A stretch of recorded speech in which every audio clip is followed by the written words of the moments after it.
Voice of America বাংলার এক জরিপে দেখা গেছে বাংলাদেশের অধিকাংশ মানুষ মনে করছেন অন্তর্বর্তী সরকার দেশের ধর্মীয় ও জাতিগত সংখ্যালঘু জনগোষ্ঠীকে বিগত আওয়ামী লীগ সরকারের চেয়ে বেশি নিরাপত্তা দিতে পারছে। জরিপের ফলাফলে নিরাপত্তা নিয়ে ধারণায় মুসলিম ও অমুসলিমদের মধ্যে কিছুটা পার্থক্য লক্ষ্য করা গেছে।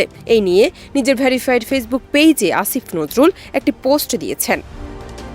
4 দশক ধরে আপনার ফাইন্যান্সিয়াল পার্টনার আইডিএলসি। পোস্টে আসিফ নজরুল বলেন, বাংলাদেশের অধিকাংশ মানুষ মনে করছেন অন্তর্বর্তী সরকার দেশের সংখ্যালঘু জনগোষ্ঠীকে বিগত আওয়ামী লীগ সরকারের চেয়ে বেশি নিরাপত্তা দিতে পারছে। গত 28 নভেম্বর প্রকাশিত ভয়েস অব আমেরিকা বাংলার জরিপে এটি দেখা গেছে।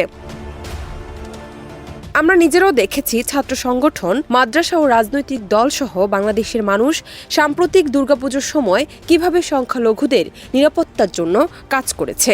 সর্বশেষে চট্টগ্রামে আইনজীবী সাইফুল ইসলামকে নির্মম ও উস্কানিমূলকভাবে হত্যার পরও বাংলাদেশের মুসলমানরা অসীম সংযম ও ধৈর্যের পরিচয় দিয়েছে। এরপরও বাংলাদেশের পরিস্থিতির উপর ভারতের অযাচিত উদ্বেগ প্রকাশ থেমে নেই। ভারতের নিজের মাটিতে সংখ্যালঘু মুসলিম সম্প্রদায়ের উপর অসংখ্য নির্মমতার ঘটনা ঘটেছে, অথচ সেটা নিয়ে তাদের সংকোচ বা অনুশোচনা নেই। ভারতের এই আচরণকে নিন্দনীয় ও আপত্তিকর বলে মনে করেন আসিফ নজরুল। জান্নাত নিপু, দেশ রূপান্তর।